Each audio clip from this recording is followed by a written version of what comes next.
Γεια σου Χρήστο, ήθελα να σου δείξω τον optoisolator που ήθελες. Έχω χρησιμοποιήσει το 4N35 chip, όπως σου είχα πει στο πρώτο post. Λοιπόν, το έχω ρυθμίσει ώστε να μπορείς να βάλεις κατευθείαν τη 10V έξοδο αναλογική, και μόνο αλλάζοντας μια αντίσταση εδώ θα μπορείς να το χρησιμοποιήσεις και για τα directional σήματα για την κατεύθυνση του μοτέρ. Η έξοδος του συνδέεται κατευθείαν στο high, low και το signal, και θα είναι με 5V, και το ίδιο έξοδο 5V θα έχει και με τα σήματα, τα οποία θα το συνδέσεις έπειτα στη πλάκετα 5 σε 24V που σου έχω δώσει, και το VFD που είναι τα directional, δηλαδή ένα directional θα συνδεθεί εκεί, και από εκεί στο VFD, στη direction 1 για παράδειγμα που είναι για forward, και η άλλη έξοδος στην ουσία θα πρέπει να φτιάξεις για κάθε μοτέρ μια μικρή πλακετούλα που θα έχει 3 τέτοια optoisolators, τα οποία θα παίρνει ένα το 10V αναλογικό σήμα, τα 5V direction 1 και τα 5V direction 2. Όπως βλέπεις έχω βάλει fixed αντίσταση εδώ 3,6V, 3,6 kΩ, το οποίο το έχω φτιάξει εδώ με ποντισιομετράκι για να το ρυθμίσω ακριβώς έτσι, και να κάνω τα πειράματα εδώ για να δω το εύρος πως θα είναι εντάξει σωστά. Στην ουσία χρησιμοποιεί το saturation του transistor μέσα στο 5N35, οπότε δημιουργώ ένα εύρος που είναι linear μέσα στο transistor, ώστε και περιορίζω την έξοδο να μην πάει παραπάνω από όσο χρειαζόμαστε. Η έξοδος την έχω κάνει fix 2,2K, αλλά μπορεί να την αλλάξεις. Στην ουσία μπορεί να φτιάξεις το ίδιο κύκλωμα εδώ, αντί για fix αντιστάσεις μπορεί να βάλεις ποντισιομετράκια και να τα φιξάρεις.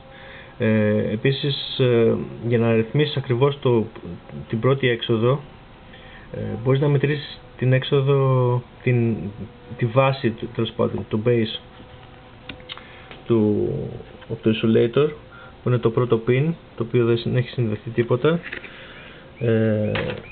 Όπως βλέπεις το έχω βάλει και είναι στο κέντρο, στο 511V, στα 511 position θέση, στο ποντισιομετράκι. Αν το αφήσεις αυτή τη θέση και κατεύθυνση είναι unidirectional, μέσα εδώ για να μπορείς να βρεις το κέντρο οπτικά,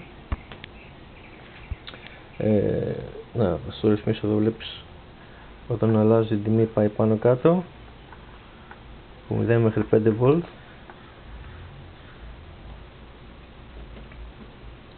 Το αφήσω εδώ στο κέντρο. Οπότε αν το βάλεις την έξοδο, την αναλογική, τέλος πάντων μπορεί να βάλεις ένα πολύμετρο να μετρήσει την τάση εδώ.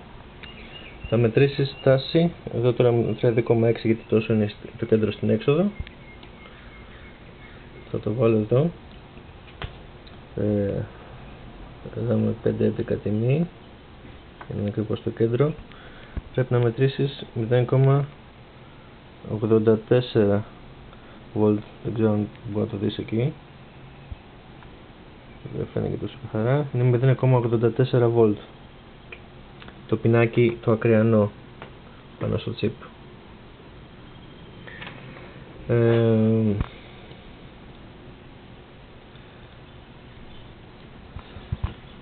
Νομίζω ότι είναι αρκετά καταπιστικό τι μπορείς να κάνεις με αυτό. Στην ουσία απομονώνει όλες τις γιώσεις. Αυτή τη στιγμή έχω βάλει μόνο από τον ελεγκτή μια γείωση που τη δίνω πάνω στο optoisolator, βλέπεις, και το αναλογικό σήμα που πάει στα 10V εδώ. Και το ίδιο μπορεί να κάνεις με το δεύτερο optoisolator, απλώς να τραβήξεις για να πάρεις το αναλογικό της κατεύθυνσης. Θα το συνδέσω εδώ για να το δεις τώρα. Όπως βλέπεις δεν κάνει σήμα.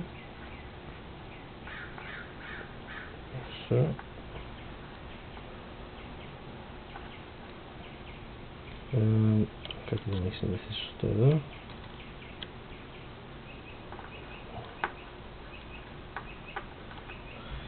Ναι, πρέπει να αλλάξεις εδώ την τιμή της αντίστασης σε 1,5 και για να μπορεί να ανιχνεύσει την αλλαγή του σήματος, γιατί είναι ρυθμισμένο για 10V τώρα.